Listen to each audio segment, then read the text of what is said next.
Okay, sweet. Just let's just start with an easy one. Home opener. This is so exciting. The season's about to begin. Where's your mindset at with this team? What stands out to you? Just how are you feeling?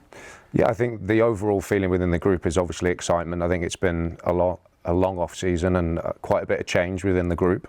Yeah. So anytime you're preparing for the first home game of the season, there's always going to be a large element of excitement and enthusiasm and energy within the group. And obviously we started last week and there was a lot of positives that we could take from that Vancouver game with a young group and guys maybe starting that probably we didn't expect to start so early.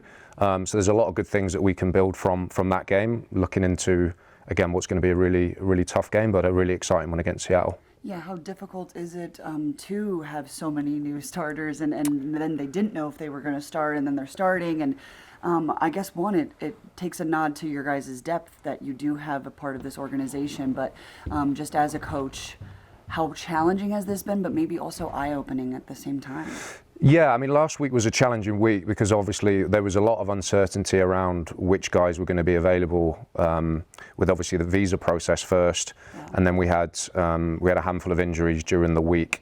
So as late as Thursday, where we would usually start to sort of dig into the weeds with our tactical preparation, we couldn't do that because we weren't sure on who was going to be available to play. So we had to kind of put that on hold and do it all on Friday.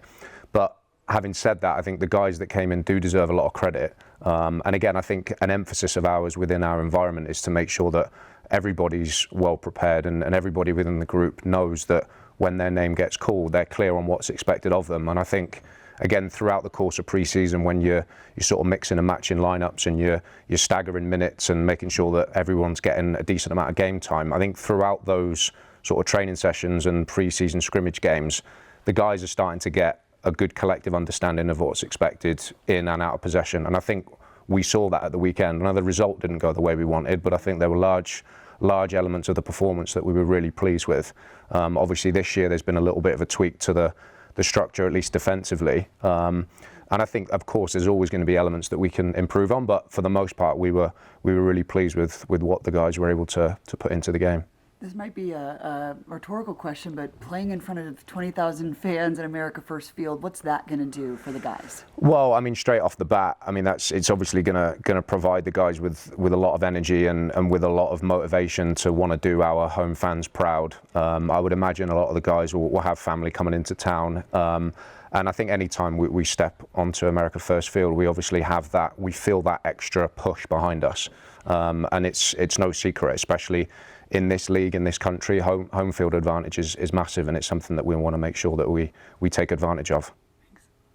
Building off that, can you tell the guys are excited to get in front of the home crowd right now? Definitely, yeah. I think the training session that we just had this morning was of a really high level. It was an interesting couple of days. I don't know how aware you are of that. Our travel kind of got disrupted, and so things didn't really go to plan regarding our travel back home. So the time off that the guys had got shortened a little bit, but the way that they came in and approached today's training session was of a really high level. So being out there and putting the guys through their paces and watching the level of focus and intensity and quality is obviously is great from our standpoint as a coaching staff. And as I said, naturally there's always going to be a real good level of excitement and energy going into the home opener. Right, and I know you talked about mixing and matching, so maybe it's hard to tell, but Vancouver, a team that had a great season last year, is a good litmus test to see where you guys are at? I think so. I think obviously when the schedule came out, we were kind of eyes open. Okay, Vancouver on the road and Seattle at home, two of the best teams in our conference. But what better way to test yourself, and especially for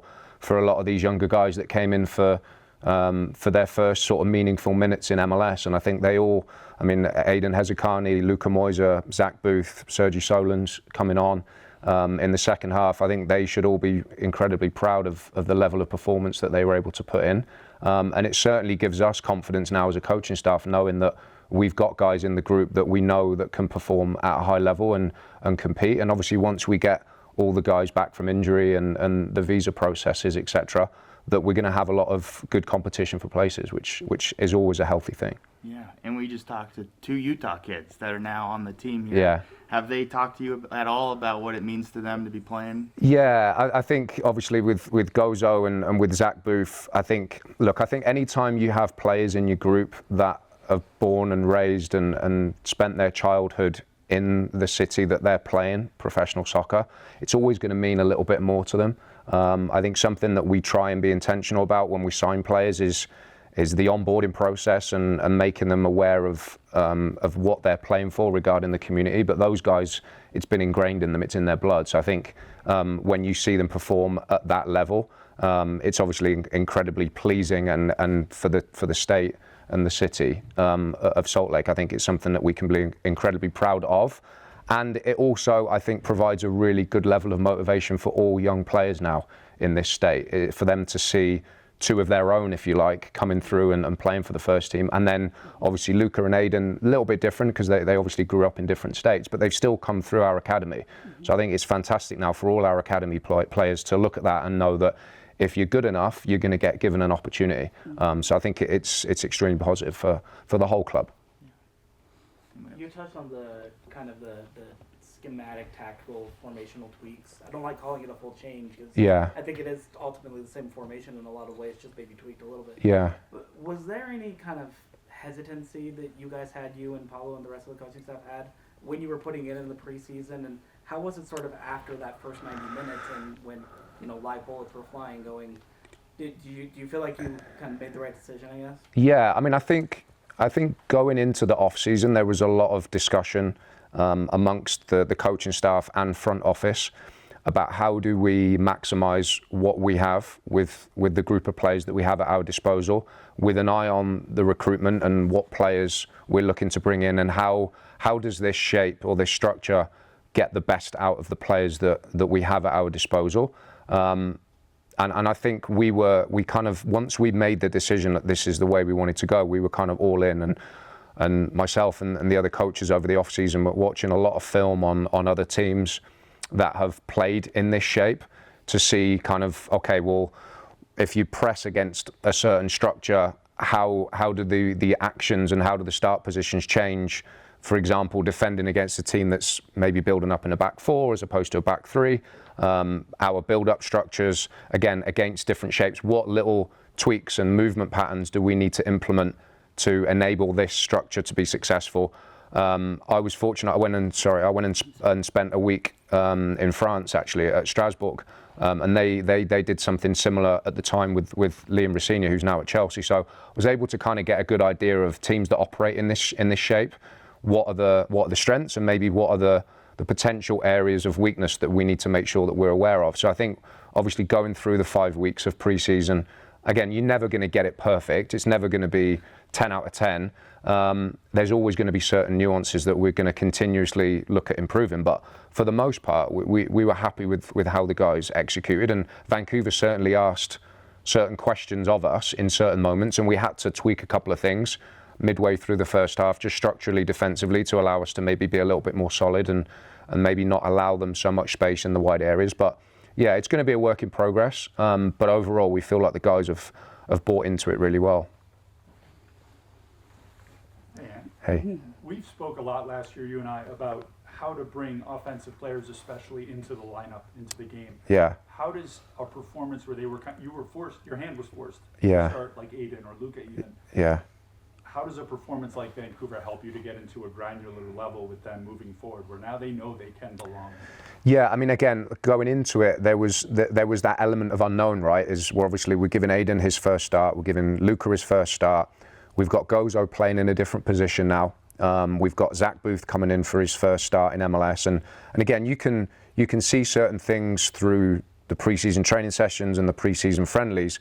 But there's always that element of you don't quite know until the lights come on. It's 20-odd thousand against the reigning Western Conference champions, and again, I think it was I would say a really, really good positive outing from all of those guys. And I think again they can take confidence from that. They now know that they can perform at this level. Again, with the greatest respect, it wasn't like we were going to a team that finished bottom. They do well, and you're like, well, we're not sure what's it going to be like against the Vancouver. From that, they've done it. They've shown that they can go and do that in Vancouver's home stadium as well. So they can certainly take confidence from it. It gives us a good feeling now as a coaching staff to know that, again, if and when they're called upon, for example, this weekend against Seattle, again, different game, different opponent at home, maybe a little bit of a different feeling for them, but we know that they've done it now.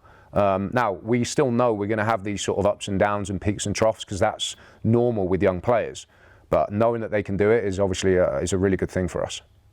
And then I guess the only good side of that delay was getting to speak to some of those younger players about the things that you specifically have been working with. Right. Like Luka with his body shape. Correct. What did you see from him in the game as far as coachability? Yeah, I mean, I think, again, one of the big positives of working with young players is they're first and foremost, they're really coachable. They're really hungry to learn. They're open to feedback. They have endless amounts of energy and hunger and enthusiasm to want to go and implement what you're trying to get across as a coaching staff. So I think once we kind of knew what the lineup was, there was obviously, as I said, the element of unknown, but there was also the element of excitement as to, okay, well, we know they're going to go and leave everything out on the field. That there's certainly not going to be for the want of trying. And Luka in particular, again, is someone that's impressed me greatly pre-season. He goes about his work in a very sort of quiet, humble manner, but asks good question. He's an intelligent boy, he's an intelligent footballer, and you can see him being intentional about trying to implement coaching points on the field, which again, as a coach, is utopia. No worries.